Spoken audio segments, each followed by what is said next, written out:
From the PEP Radio Newsroom, these are the stories we are currently following. ABC affiliate Channel 27 WHTM is reporting that yesterday, the Pennsylvania General Assembly passed a bill that would create a new official holiday here in the Keystone State. Senate Bill 402, introduced by State Senator Greg Rothman and co-sponsored by Senator Nikhil Saval, would make Diwali an official state holiday. The Diwali holiday, also known as the Festival of Lights, is celebrated by over 1 billion Hindus, Jains, Sikhs, and Buddhists worldwide. The 5-day festival marks a time of celebration and deep cultural significance to celebrators. Thousands of Pennsylvanians celebrate Diwali each year as a time of reflection and gathering, Senator Rothman said. Recognizing Diwali as an official state holiday upholds and celebrates our Commonwealth's rich cultural diversity.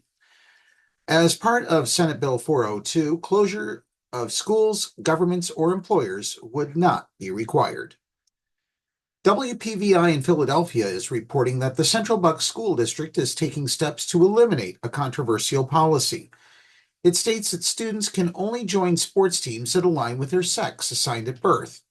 Critics say the policy discriminated against transgender athletes, but those who oppose the policy change say it protected girls in sports. Policy 123.3 was only in place for 2 weeks before the new school board suspended it late last year. On Tuesday night, they took the first step to get rid of the policy for good. Rescinding Policy 123.3 is part of the change promised by the new Democratic majority at the Central Bucks School Board. When asked about retiring several controversial policies enacted by the previous conservative board, School Board President Karen Smith said, "We're taking our time to make these changes." Policy 123.3 was passed after those board members lost their election, but before they handed over the reins to the new board. It essentially discriminated against transgender athletes, said Smith. She went on to say, "The purpose of Title IX is to provide equal opportunity for all students." The board voted 8-1 to move forward with dropping the policy, with a lone dissenting vote coming from Republican board member Jim Pepper. The Democratic majority has already dropped several other controversial policies enacted by the previous board. They got rid of one policy that banned teachers from displaying pride flags, and another that critics say amounted to a book ban. As for Policy 123.3, the district is returning to operating under Pennsylvania Interscholastic Athletic Association guidelines. Smith says her goal is for the school board to return to the days of being more moderate.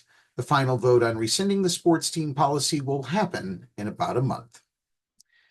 Philadelphia Gay News is reporting that LGBTQ plus youth are at a higher risk for human trafficking, and this population of trafficking victims is less likely to find help.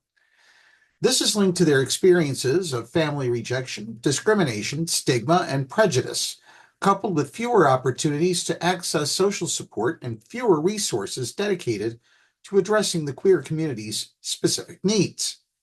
Every situation is unique to that individual person, said Marcia Holt, founder and CEO of Because Organization, a Pennsylvania nonprofit dedicated to aiding survivors of human trafficking. Situations aren't as it looks in the movies.